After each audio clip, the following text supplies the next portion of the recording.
So the Ja Morant situation seems far from over with the Memphis Grizzlies. And it looks like this could be another situation of the coach or me. And look, the coach never wins in this. Like, especially a rookie head coach. Like, when is the last time a rookie head coach has won in a coach versus player battle? So you can see here, there has reportedly been tension between Ja Morant and head coach Thomas Iaso over the past several days. And teams around the league are monitoring Ja Morant's situation in Memphis. Look, I don't think Ja Morant is going to be available for trade. I genuinely don't. I would be shocked if Ja Morant is traded. I would be absolutely shocked. But at the end of the day, it's there is a possibility that their coach is gonzo. And apparently their coach is like the most like straightforward. He'll say whatever he feels like. And I would say if he's told to stop doing that, he's not going to and he'll be fired. Ja and Ant backcourt soon. Like, apparently a lot of people are like fantasy booking a Rudy Gobert trade. Teams around the NBA monitor every situation, especially star players, what a front office does. Trade us to the Spurs and help us get a first ring. Like, why would the Spurs need him? The Spurs are people are already questioning whether or not the Spurs need De'Aaron Fox. Like, I don't even know who I would rather take, De'Aaron or Ja right now. But the coach is going to be fired. Absolutely. He's going to be on the Nets by the end of the week. Ja plus Anti Minnesota. Sentel doesn't miss. Ja Morant has requested a trade. June the 15th. Like, Sentel, it's got to the stage now where Sentel are literally just predicting things. Sentel are just tweeting random things and it's all coming out and being true. Like, there is a world where he requests a trade in the next 2 weeks. I don't think it's going to happen. I think it's more than likely they'll get rid of the coach. But he might request a trade. He might actually request a trade. Sentel tweeted this in the offseason, Ja to Brooklyn. Is Sentel just Woj? You always talk about the new environment of health then for players all the time, but somehow for the Ja narratives to keep him locked up in Memphis with a team that does the minimum to try to win. They literally fired a coach basically because he couldn't get the best out of Ja. They were doing well and he wasn't putting up stats, so they got rid of the coach.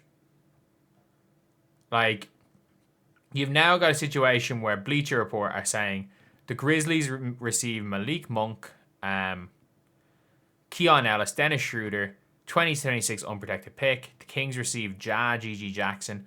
Whatever happened to Gigi Jackson? He was meant to have been somebody. And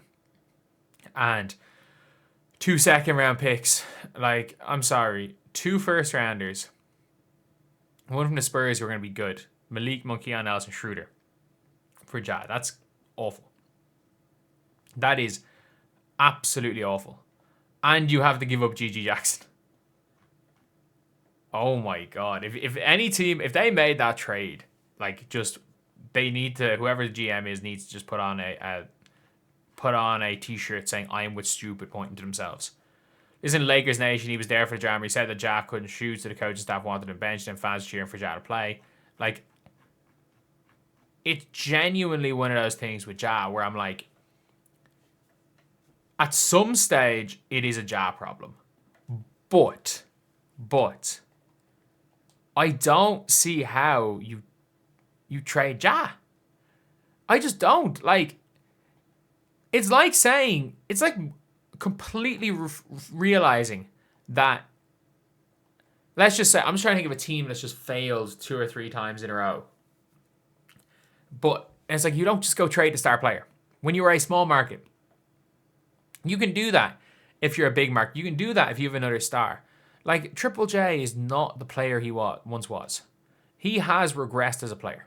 Absolutely, he's regressed as a player. So we have all of that. And you're now then hoping, you're living in hope that a new coach can come in and figure it out. And you've already got rid of the coach that got the best out of, you're being like, oh, what happened with Ja back in the day? You've already got rid of that coach. Because pretty much that coach did not see eye to eye with Ja, and they've been way under 500 since. Like, Taylor Jenkins did an exceptional job there in Memphis. But it just didn't matter because if the star player doesn't like you, you're kind of screwed. You're kind of screwed. Like, heck, the players hate... Adrian Griffin was a good coach. The players hated him, so they got rid of him. And he was actually a good coach for Milwaukee.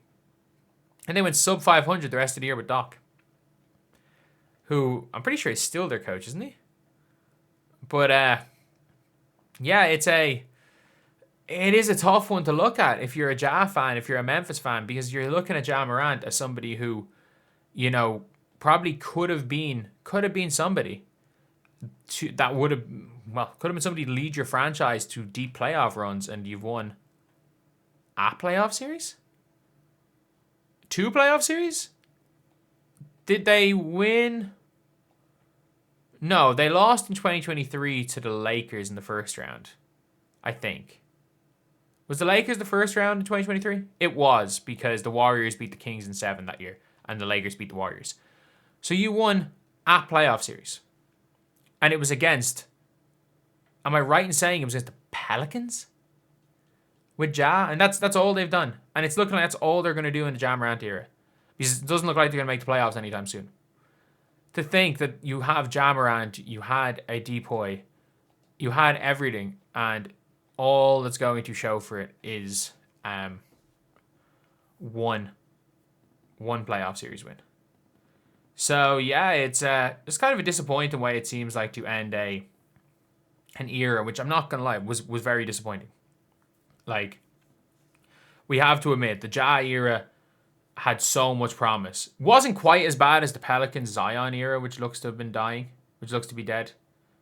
Like, the Pelicans Zion era looked like it was primed to like absolutely boom, but they kind of failed as well.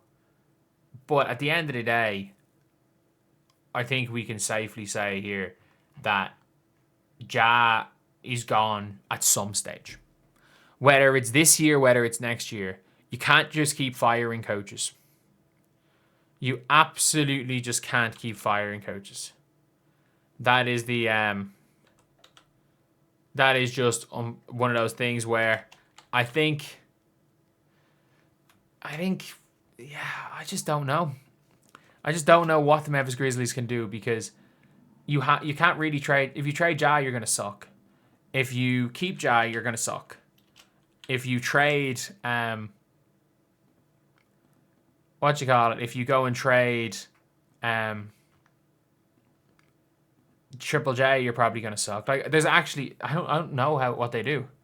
I don't know, and it's way above my pay grade. There's a reason why the GMs of these teams are getting paid millions of dollars to make these decisions, but like, I don't know what to do. I don't know what to do. I wish I could make suggestions. I actually have no idea. Absolutely no idea what they can do, because I don't think, no matter what happens, I don't think the Grizzlies are in a good spot.